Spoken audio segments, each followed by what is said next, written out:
আসসালামু আলাইকুম রাহমাতুল্লাহ।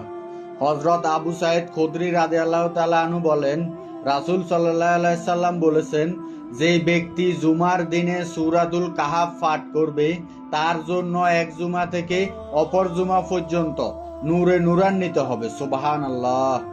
হযরত আলী রাদিয়াল্লাহু তাআলা আনহু বর্ণনা করেন, রাসূল সাল্লাল্লাহু আলাইহি সাল্লাম বলেছেন, যে ব্যক্তি জুমার দিন সূরা কাহাফ তেলাওয়াত করবে সে ৮ দিন পর্যন্ত সর্বপ্রকার ফিতনা থেকে মুক্ত থাকবে।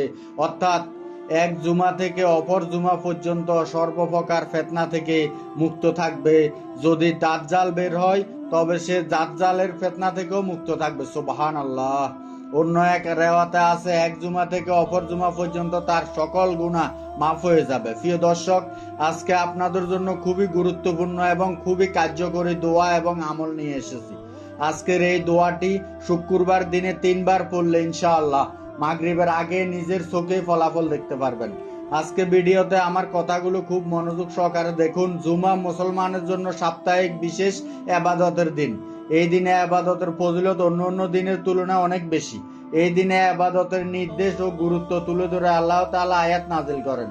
আল্লাহ বলেন, জুমার দিনে যখন নামাজের আজান দেওয়া হয় তখন তোমরা আল্লাহর স্মরণে রওনা করো এবং বেচাকিনা বন্ধ করো। এটি তোমাদের জন্য উত্তম, যেটি তোমরা বুঝো। অতঃপর নামাজ সমাপ্ত হলে তোমরা পৃথিবীতে ছড়িয়ে পড়ো এবং আল্লাহর অনুগ্রহ তালাশ করো। অধিক পরিমাণে স্মরণ করো আল্লাহকে, যাতে করে তোমরা সফল কাম হয়ে যাও। প্রিয় দর্শক, জুমার দিনে বিশেষ 3টি আমল রয়েছে। একটি হচ্ছে কোরআনুল কারিমের 18 নং সূরা সূরাতুল কাহাফ তেলাওয়াত করা, যেমনটা আমি আপনাদেরকে বলেছি। দ্বিতীয়টি হলো আসর থেকে মাগরিবের মধ্যে প্রিয় নবী সাল্লাল্লাহু আলাইহি সাল্লামের ছোট্ট একটি দুরূদ পড়া। আর 3 নম্বরটি হলো আসর থেকে মাগরিবের মধ্যবর্তী সময়ে ইবাদত বন্দেগীতে নিয়োজিত থাকা। 2টি বাক্য রয়েছে, সেই 2টি বাক্য বেশি বেশি পড়বেন। সুবহানাল্লাহি ওয়া বিহামদিহি সুবহানাল্লাহিল আযীম। রাসূল সাল্লাল্লাহু আলাইহি সাল্লাম বলেছেন, দুনিয়া এবং দুনিয়ার মধ্যখানে যত কিছু রয়েছে তার মধ্যে সর্বশ্রেষ্ঠ হলো সুবহানাল্লাহিল ওয়া বিহামদিহি সুবহানাল্লাহিল আযীম। এই 2টি বাক্য। সুবহানাল্লাহ। রাসূল সাল্লাল্লাহু আলাইহি সাল্লাম আরো বলেছেন, তোমাদের সব দিন অপেক্ষা করছে, তোমার দিনটাই হচ্ছে শ্রেষ্ঠ। এতে হযরত আদম আলাইহিস সালামকে সৃষ্টি করা হয়েছে, এই দিনে তার মৃত্যু হয়েছে। এতে বিশ্ব ধ্বংসের জন্য সিংহায় ফুঁক দেওয়া হবে এবং এই দিনে সবাইকে পুনরুদ্ধার জীবিত করা হবে দ্বিতীয়বারের জন্য। এদিন তোমরা আমার প্রতি অর্থাৎ রাসূল সাল্লাল্লাহু আলাইহি সাল্লামের প্রতি বেশি বেশি দুরূদ পাঠ করো, আর এই দিন তোমাদের দৌলত নিশ্চয় আমার কাছে উপস্থিত করা হবে। সাহাবায়ে কেরাম জিজ্ঞাসা করলেন, ইয়া রাসূলুল্লাহ, আমাদের দুরূদ আপনার কাছে কেমন করে উপস্থিত করা হবে, অথচ আপনি তখন মাটি হয়ে যাবেন? রাসূল সাল্লাল্লাহু আলাইহি সাল্লাম উত্তরে বললেন, আল্লাহ তাআলা নবীদের শরীর জমিনের জন্য আরাম করে দিয়েছে, জমিন চাইলেও নবীদের শরীর ধ্বংস করতে পারবে না। সুবহানাল্লাহ। যে ব্যক্তি জুমার দিন আসর নামাজের পর এই দুরূদ পড়বে, আল্লাহুম্মা সাল্লি আলা মুহাম্মাদুন নবী লুবনি ওয়া আলিহি ওয়া সাল্লাম, আল্লাহুম্মা সাল্লি আলা মুহাম্মাদুন নবী ওয়া আলা আলিহি ওয়া সাল্লিম তাসলিমা। এই দুরূদটি যে ব্যক্তি পড়বে জুমার দিনে 35 বার পাঠ করবে, আল্লাহ তাআলা তার 40 বছরের গুনাহ মাফ করে দিবে এবং 40 বছরের ইবাদতের সওয়াব তার আমলনামায় লিখে দিবে। সুবহানাল্লাহ। অতএব এই দুরূদটি মনোযোগ সহকারে পড়ে মুখস্থ করার চেষ্টা করুন। আল্লাহ তাআলা আপনার গুনাহ মাফ করে দেওয়ার অর্থই হচ্ছে আপনার মনের আশা পূরণ হওয়া। আমরা কেন এমন বলে থাকি? কারণ যে সমস্ত লোকেরা কোনো গুনাহ করে না তাদের গুনাহ আল্লাহ তাআলা একেবারে মাফ করে দিয়ে থাকে। সেই সমস্ত লোক যদি আল্লাহর কাছে কোনো কিছু চায়, আল্লাহ তাআলা সাথে সাথে তার মনের আশা পূরণ করে দেয়। তারা হয়ে যায় মুস্তাজাবুদ দাওয়াত, অর্থাৎ দোয়া করা মাত্রই কবুল।